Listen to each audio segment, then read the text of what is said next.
สวัสดีครับพ่อแม่พี่น้องปองไปสวัสดีครับสวัสดีครับสวัสดีครับวันนี้มากินมีเหลืองแซ่บพี่น้องมาพี่น้องแซ่บมีเหลืองกับผักนอก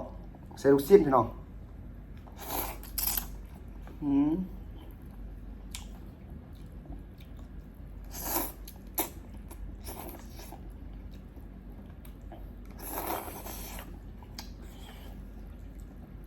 นี่พี่น้องมีเหลืองแซ่บพี่น้อง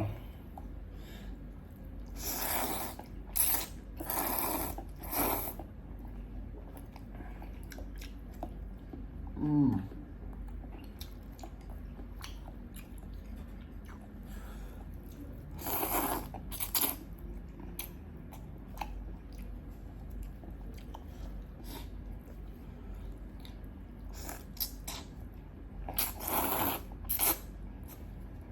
ืมแกงผักนอกพี่น้องแซ่บๆ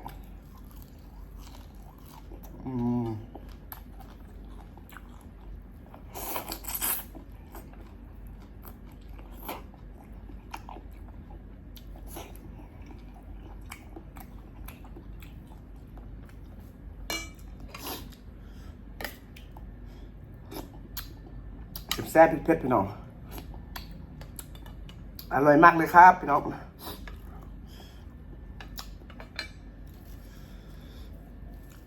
นอกธรรมชาติพี่น้อง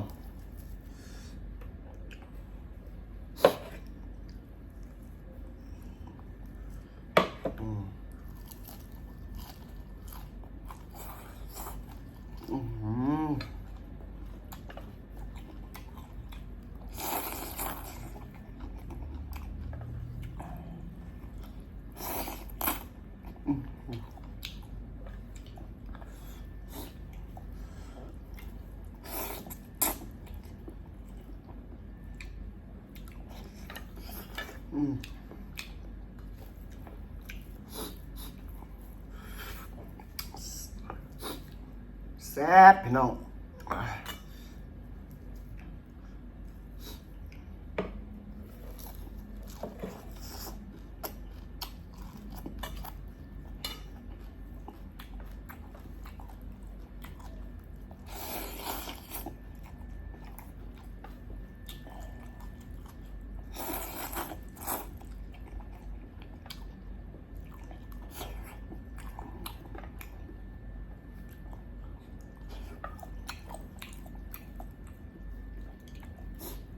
หอนกระเพาะเลยพี่น้องเสียงมันเผ็ดร้ายหมด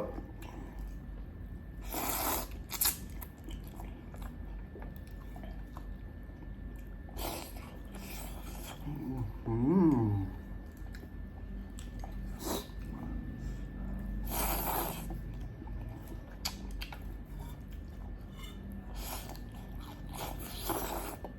อืม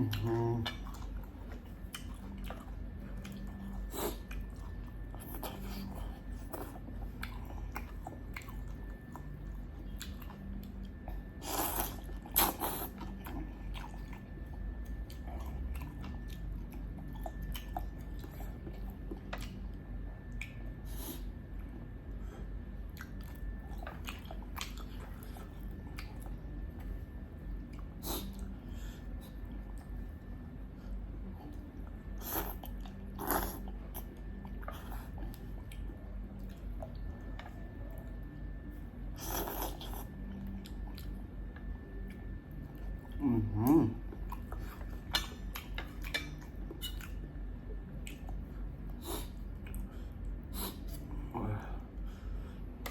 ใส่ลูกซีนพี่น้องลูกซีนอะไรไม่รู้น่าจะเป็นลูกซีนปลาโอ้โหเผ็ดมาก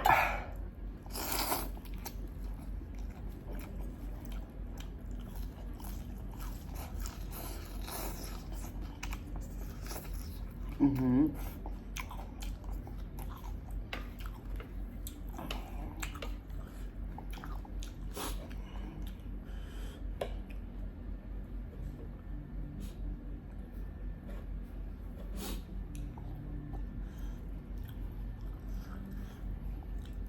วันนี้จะไม่เน้นมือครับเพราะว่ามันเผ็ดพี่น้อง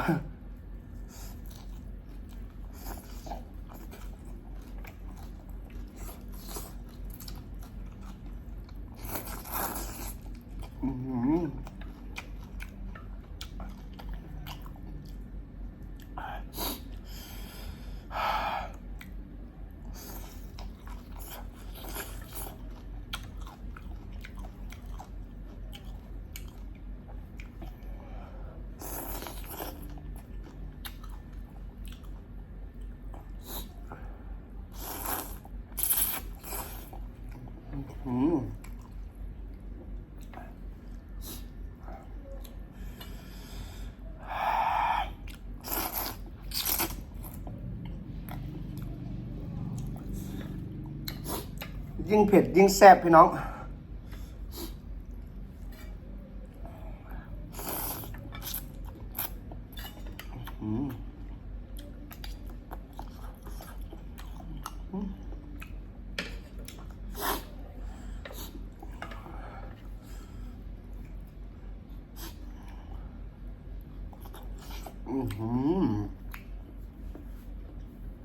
ร้อนเลย เพราะว่ามันเผ็ด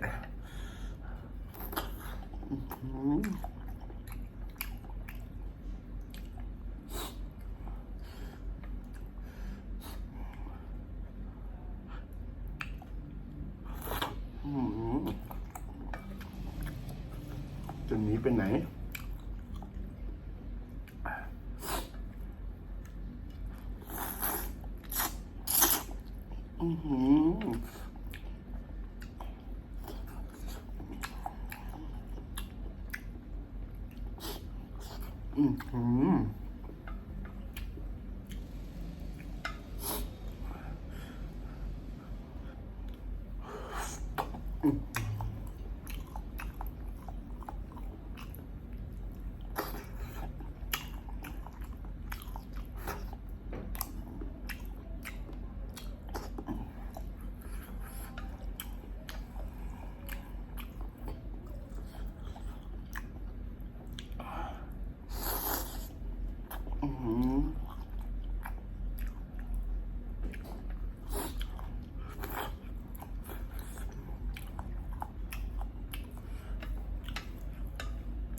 คิดว่าจะไม่หม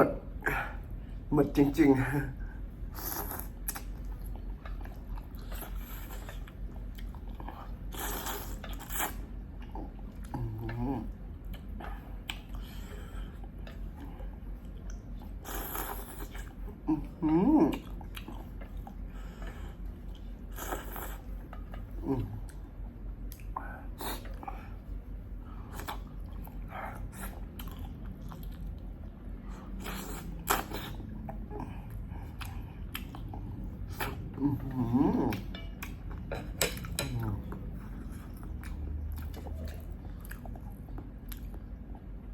ไม่เหลือเลย ฝากติดตามกดไลค์กดแชร์กด Subscribe ช่องลื่นน้อยชาแนลนะพี่น้อง